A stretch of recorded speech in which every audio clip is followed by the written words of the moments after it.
Warahmatullahi wabarakatuh. Pada pertemuan kali ini, kita akan membahas tentang kesadaran. Apa sih kesadaran itu? Lalu, bagaimana aspek-aspek apa saja yang termasuk dalam kesadaran, bentuk-bentuk lain kesadaran, dan eh, theoretical model dari kesadaran. Yang pertama, definisi dari kesadaran. Kesadaran adalah a state of attentional wakefulness in which one is immediately aware of his or her subjective sensation. Nah, dari sini keyword, key point dari kesadaran itu adalah attentional dan aware. Nah, orang yang bangun, wakeful, bangun itu ya, itu belum tentu sadar.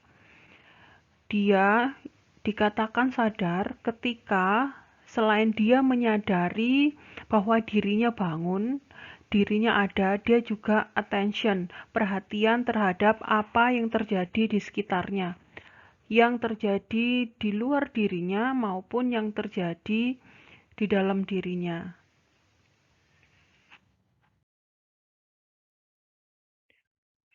Nah, jadi dia itu sadar ya, apa yang terjadi di lingkungan. Misalnya ada suara motor lewat, ada suara burung-burung di pohon, ada suara kucing mengeong. Itu kan peristiwa-peristiwa yang terjadi di luar dirinya atau peristiwa-peristiwa yang terjadi di dalam dirinya. Misalnya dia merasakan emosi, merasakan lapar atau lelah, lalu dia melakukan proses-proses kognitif, misalnya mengingat atau berusaha untuk menginterpretasi apa yang dia dengarkan, apa yang dia lihat. Itu semua adalah kondisi-kondisi yang terjadi dan disadari ketika dalam kondisi conscious.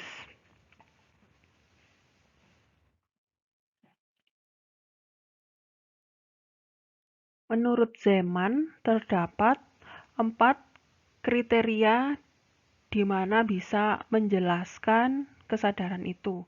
Yang pertama adalah waking state. Jadi ketika kita bangun, benar-benar sadar atas apa yang kita rasakan dan kita melakukan interaksi-interaksi dengan orang lain atau dengan lingkungan pada saat kita bangun. Lalu yang kedua adalah sadar itu ketika kita mengalami dengan sepenuhnya. Jadi kita menyadari apa yang terjadi di depan kita, lalu kita bisa mengingat nanti bagaimana kejadian-kejadian itu yang berlangsung di sekitar kita. Lalu sadar itu ketika kita juga menyadari kondisi mental kita, bagaimana kita beremosi, lalu apa saja dorongan-dorongan yang kita rasakan pada saat itu, lalu value apa saja yang kita rasakan, dan sebagainya. Dan yang terakhir adalah kita menyadari diri kita sepenuhnya.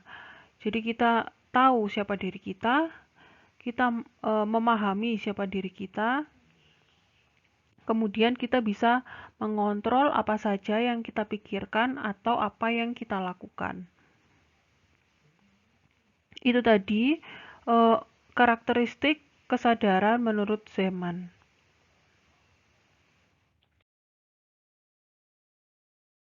Nah, sebetulnya kesadaran itu menjadi pertanyaan sejak awal lahirnya psikologi.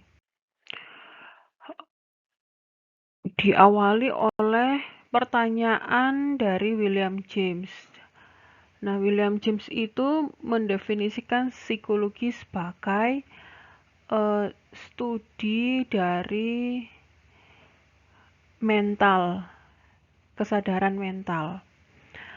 Nah, yang dimaksud dengan kesadaran mental ya kesadaran itu sendiri. Jadi proses-proses yang dirasakan dan disadari oleh suatu individu.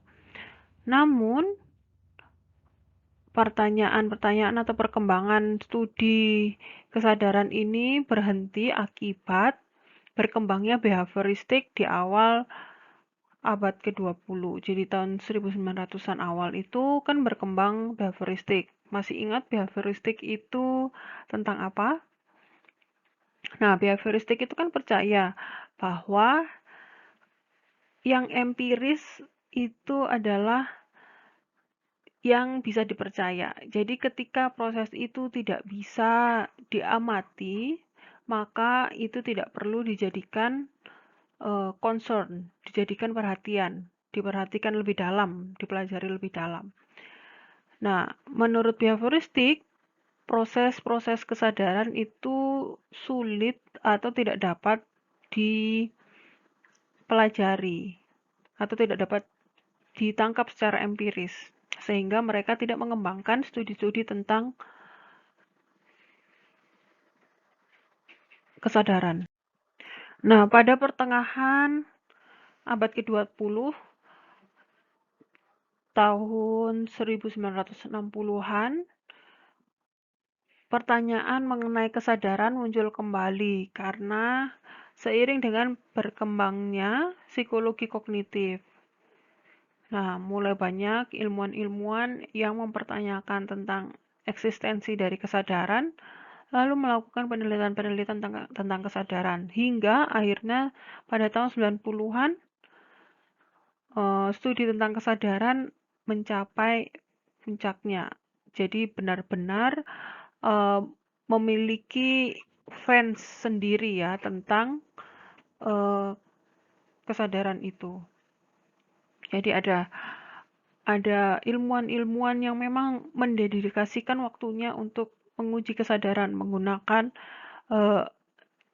teknik-teknik neuropsikologi dan sebagainya.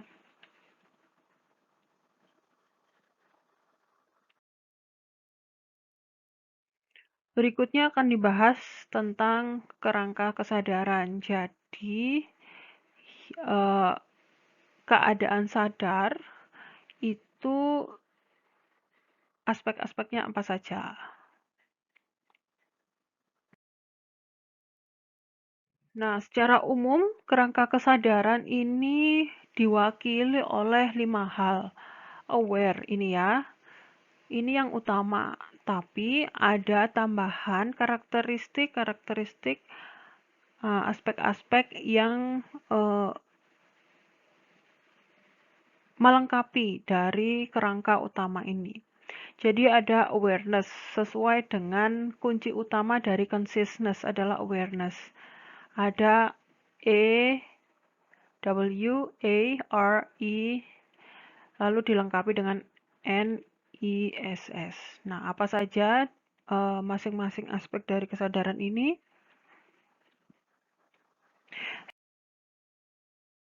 Yang pertama, A, attention. Jadi, dia yang sadar, seorang individu yang sadar, berarti dia memiliki attention. Dia perhatian terhadap apa yang terjadi di sekitar dirinya, maupun apa yang terjadi di dalam dirinya. Jadi dia bisa mengikuti, memahami apa yang sedang terjadi, lalu dia bisa menyimpulkan, menginterpretasi bagaimana sebuah kejadian terjadi, lalu mengapa kejadian itu terjadi, dan sebagainya. Nah, baik yang terjadi di luar ataupun di dalam dirinya. Jadi proses-proses kognitif ini berjalan. Kemudian, Yang kedua adalah wakefulness. Wakefulness di sini orang yang sadar artinya adalah orang yang fully awake. Dia sudah bangun.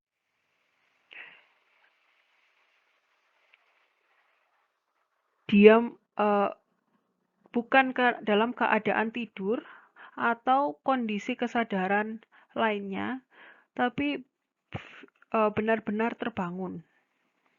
Dan dia alert. Alert ini di sini dia siap sedia jika ada sesuatu hal yang membutuhkan dirinya.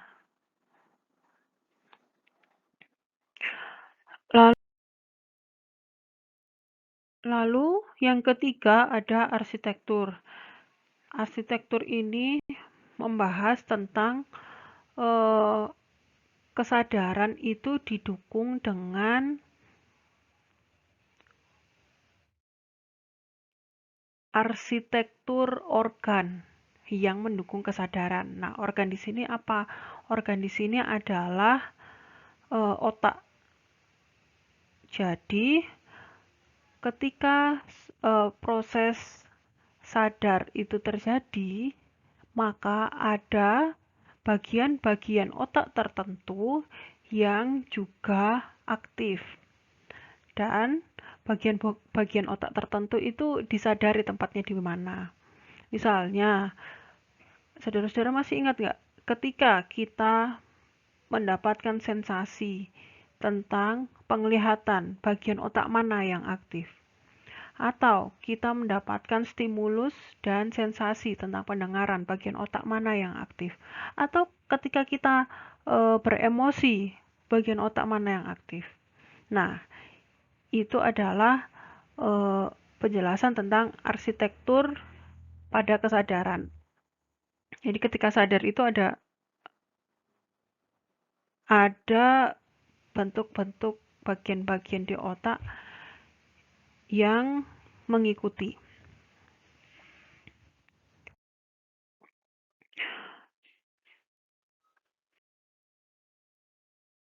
Kemudian yang keempat adalah recall of knowledge. Jadi pada saat proses sadar ini kita bisa memanggil kembali, mengingat bagaimana informasi-informasi yang kita miliki lalu kita kaitkan dengan apa yang terjadi di sekitar kita, apa yang kita hadapi. Baik itu pengetahuan atau memori tentang diri kita sendiri atau pengetahuan umum yang sudah kita pelajari sebelumnya. Nah, misalnya pengetahuan tentang diri kita sendiri, tentang bakat, minat kita atau kesukaan kita apa. Misalnya kita ada di sebuah food court.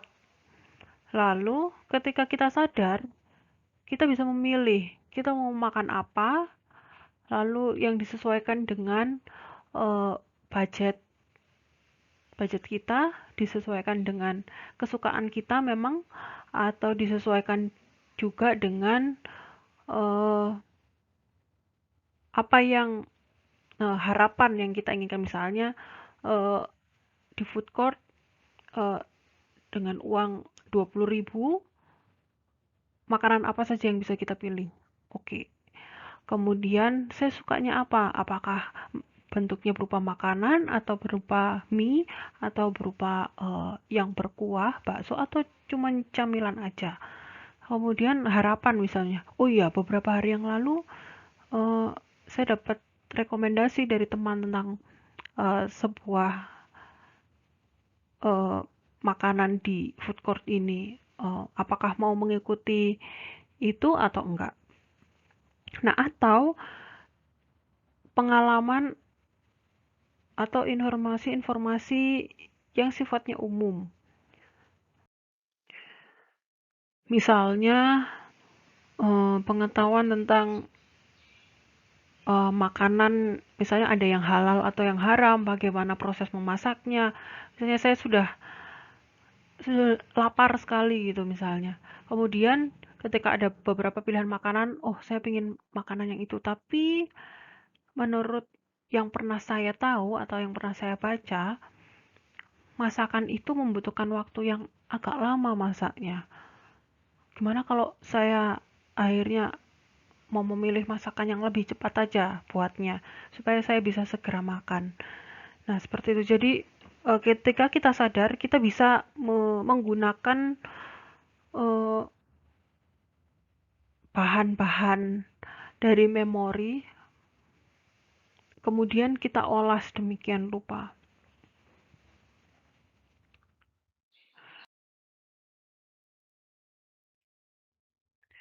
Kemudian, kesadaran itu juga sangat berkaitan erat dengan emosi, dengan perasaan. Ketika kita sadar, kita dapat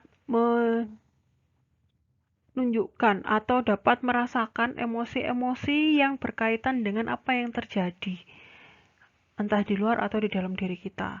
Ketika kita melihat ada berita tentang sebuah kejahatan, maka emosi yang muncul di diri kita adalah eh, entah itu meresponnya dengan ketakutan atau merespon dengan marah atau dengan emosi yang lain. Tapi coba ketika saudara-saudara belum fully awake, saya baru bangun tidur lalu langsung nonton TV, apakah bisa merespon berita yang ada di depan kita yang ditayangkan itu eh,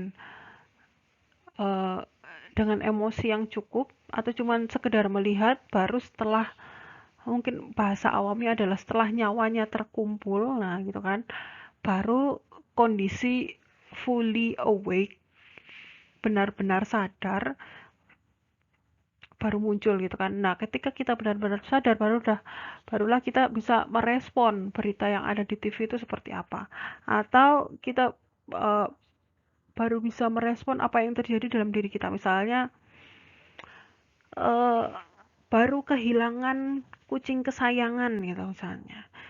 Setelah menangis semalam, kemudian tertidur.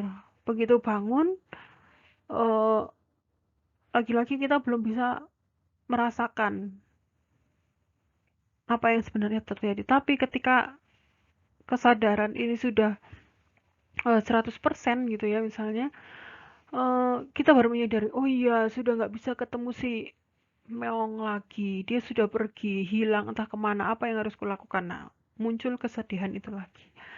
Seperti itu.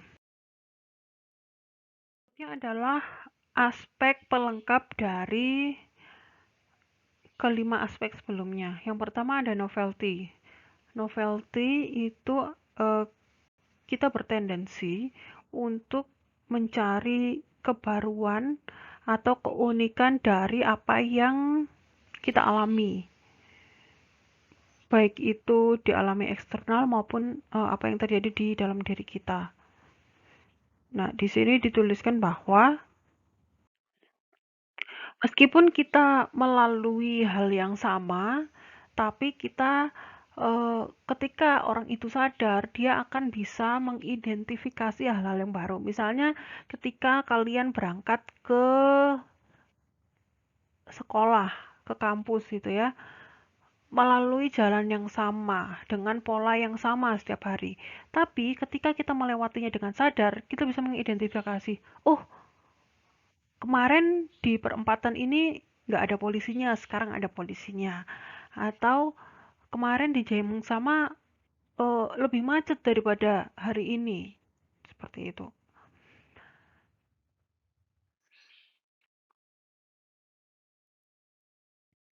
Kemudian yang kedua adalah emergence. Nah, emergence ini berkaitan dengan kesadaran ini munculnya bukan bukan eh, cuman sekedar bangun gitu aja ya, tapi kesadaran itu merupakan hasil dari peristiwa-peristiwa atau proses-proses kognitif di dalam individu yang begitu rumit. Jadi dia itu benar-benar munculnya dari internal individu.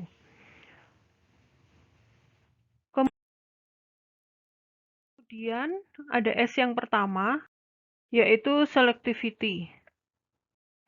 Selectivity ini mendukung dari aspek yang pertama, attention gitu ya. Jadi, ketika kita sadar, maka kita benar-benar bisa memilih dan memilah mana yang ingin diperhatikan, mana informasi yang sudah kita miliki ini untuk diproses, merespon uh, peristiwa yang terjadi saat ini, sekarang.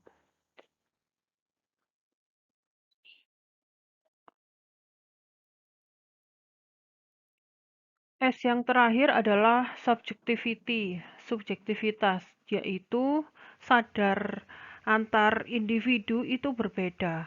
Karena tentu saja sejak awal tadi kita bahas ada eh, berbagai aspek ini, masing-masing aspek ini kan saling mempengaruhi pengalaman masa lalu, lalu proses-proses kognitif,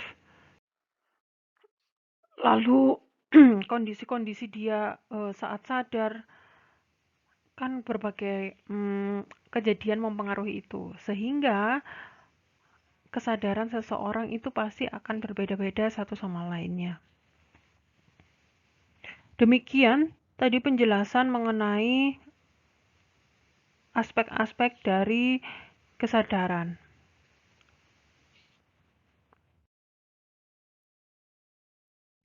Berikutnya akan kita bahas beberapa fungsi dari kesadaran.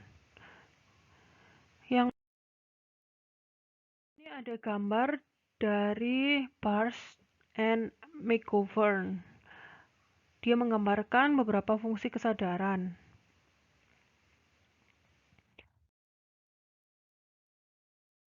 Yang pertama, kesadaran diperlukan untuk proses-proses adaptasi dan belajar. Nah, ini karena kesadaran dapat membantu kita memilih informasi mana saja yang kita butuhkan pada saat belajar atau kita melakukan adaptasi pada apa yang terjadi di sekitar kita. Entah itu memilih dari stimulus yang terjadi di luar mana yang akan kita respon, atau secara internal dari memori kita yang mana perlu diolah sehingga kita bisa merespon kejadian yang ada di luar diri kita.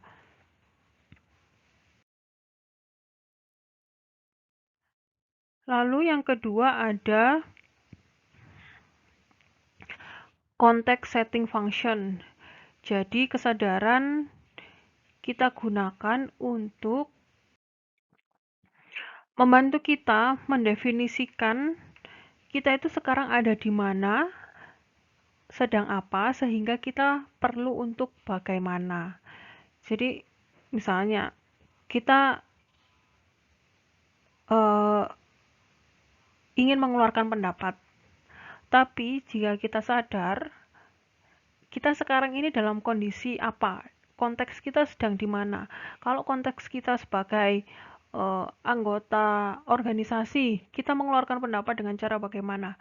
Kita sebagai anak ingin mengeluarkan pendapat kepada orang tua, kita harus bagaimana. Lalu konteks sebagai mahasiswa ingin berpendapat, caranya bagaimana. Pasti akan berbeda-beda kan. Lalu berikutnya ini ada prioritizing and access. Jadi dengan kesadaran kita bisa memilih mana yang mau kita fokuskan. Ini aspek attention tadi ya, bisa berguna untuk fungsi yang ini. Lalu berikutnya ada organization and flexibility. Nah, dengan kesadaran, secara sadar kita bisa mengelompokkan, mengorganisasikan stimulus-stimulus ke dalam pola tertentu sehingga kita bisa merespon kita memiliki template terhadap stimulus serupa pada kasus yang lain, kita sudah punya template mau merespon stimulus itu seperti apa. Tapi karena kita sudah memiliki template, sudah memiliki banyak sekali contoh, lalu bisa mengorganisasikan, mengelompokkan, melakukan labeling, kita juga bisa lebih fleksibel jika memiliki uh, stimulus yang hampir mirip tapi sedikit berbeda, kita sudah bisa memiliki rencana cadangan untuk merespon stimulus itu. Lalu fungsi berikutnya ada recruitment and control. Dalam fungsi ini, kesadaran membantu untuk merespon stimulus sehingga dapat meresponnya itu dengan tindakan-tindakan sukarela. Jadi terlihat seperti refleks, padahal itu adalah hasil dari proses kognitifnya kesadaran. Lalu fungsi kesadaran berikutnya adalah sebagai self-monitoring.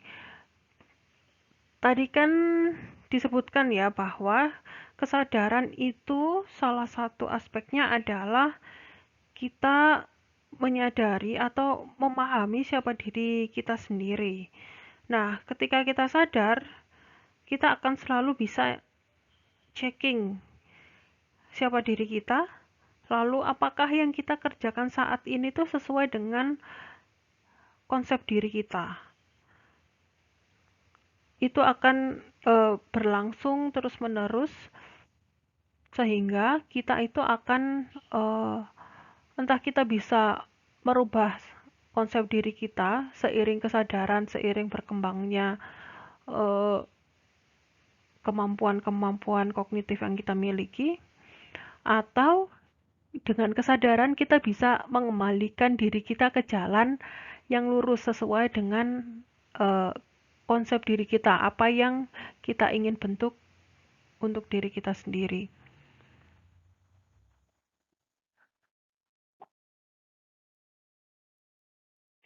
Lalu fungsi berikutnya ada decision making and executive function, berfungsi untuk membawa informasi dan sumber daya yang diperlukan keluar dari alam bawah sadar. Nah, dengan kesadaran, lalu bantuan dari memori juga, kita bisa melakukan fungsi-fungsi high order thinking dengan merespon ketika kita sadar, lalu merespon apa yang terjadi, entah itu proses internal, kita berusaha untuk ketika kita menemukan dilema atau orang lain yang berdilema lalu kita hadir pada saat itu, kita bisa membantu memutuskan entah itu dilema kita sendiri atau dilema orang lain, kita bisa membantu memutuskan karena proses-proses kognitif pada saat kesadaran itu memanfaatkan aspek-aspek dari memori. Lalu yang terakhir fungsinya adalah error detection and editing. Dia berfokus pada fungsi kesadaran yang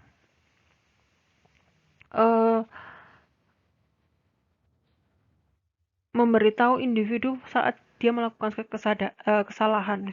Jadi dengan kesadaran itu kita bisa mengidentifikasi seperti yang tadi, mana dari kita ini yang salah, mana yang benar. Karena kan seperti yang saya bilang tadi, dari fungsi self monitoring, kesadaran ketika kita sadar itu kita tahu informasi-informasi tentang siapa diri kita dan informasi-informasi tentang bagaimana dunia kita bekerja. Nah, ketika tidak sesuai dengan itu, maka individu itu cenderung untuk ingin menyamakan dengan norma yang terjadi di sekitarnya. Sehingga ketika kita menyadari itu, jadi ya kita akan berusaha untuk mengembalikan sesuai dengan jalur yang tepat. Itu tadi beberapa fungsi dari kesadaran. Kita bahas beberapa bentuk dari kesadaran. Selain fully awake, fully wakefulness, ada beberapa jenis dari kesadaran. Yang pertama adalah tidur. Kenapa tidur ini disebut sebagai kesadaran?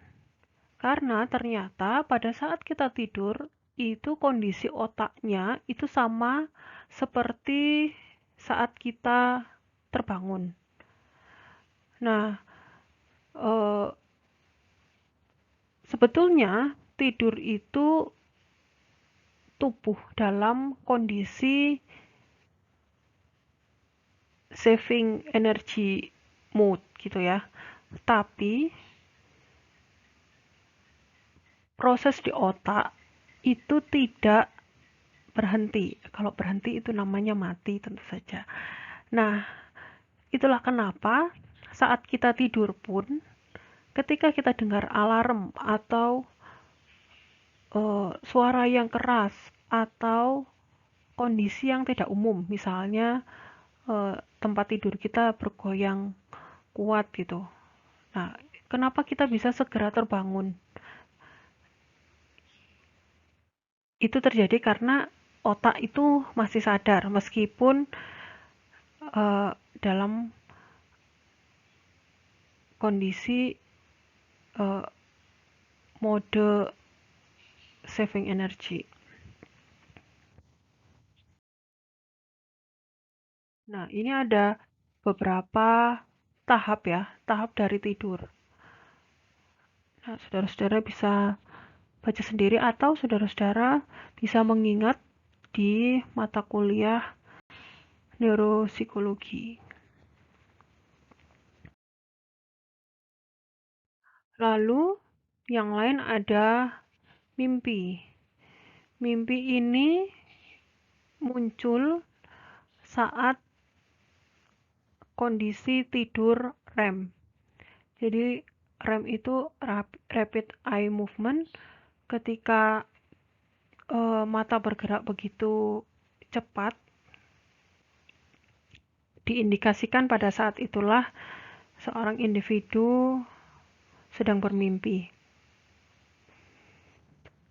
Nah, mimpi ini kenapa dianggap kesadaran? Terkadang ditemukan kasus-kasus mimpi yang kita menyadari kalau itu mimpi dan kita bisa mengarahkan mimpi itu sesuai dengan apa yang kita inginkan, sesuai dengan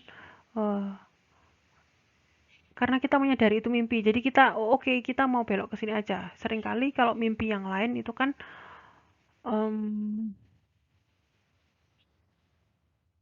kita hanya sebagai penonton dalam mimpi itu gitu kan. Nah, ketika kalian pernah dengar lucid dream, nah itu adalah contoh dari mimpi yang sangat disadari. Lalu berikutnya ada kondisi sadar tapi sadar yang tidak normal.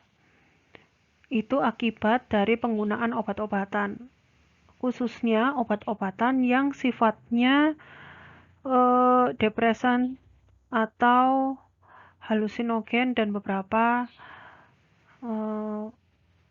obat-obatan lainnya memiliki efek samping seperti itu. Jadi bisa sadar, tapi sadar kalau sadar bentuknya berupa halusinasi gitu. Atau sadar tapi kemampuannya seperti di luar dirinya. Kemudian yang terakhir, bentuk lain dari kesadaran karena meditasi. Kondisi ini adalah kondisi yang memungkinkan individu untuk sangat sensitif terhadap kondisi internalnya. Dia sangat menyadari kondisi internalnya. Karena pada saat meditasi, individu bisa sangat fokus terhadap apa yang terjadi di dalam dirinya. Lebih tepatnya saat meditasi ini orang-orang akan diarahkan untuk fokus dan konsentrasi terhadap internal dirinya sehingga dia bisa lebih menyadari apa yang terjadi dalam dirinya dibandingkan apa yang terjadi di luar dirinya.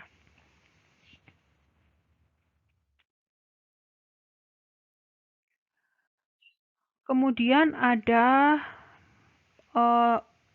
model-model teoritis dari kesadaran. Model dari Barthes yang menghipotesiskan bahwa proses kesadaran itu seperti proses teater. Menurut dia, yang disebut sadar itu ketika kita memfokuskan, memberikan spotlight pada satu hal tertentu. Sedangkan yang tidak diberi spotlight itu akan dilewatkan dengan blur. Jadi akan dilewati begitu saja. Yang diberikan perhatian itu yang akan masuk dalam proses-proses kesadaran. Nah, pada gambar atau di buku, kalian bisa melihat bagaimana atau apa saja yang terlibat dalam proses ini. Ya, demikian penjelasan tentang kesadaran. Jika ada yang masih belum jelas, silahkan dibaca kembali bukunya atau ditanyakan. Terima kasih.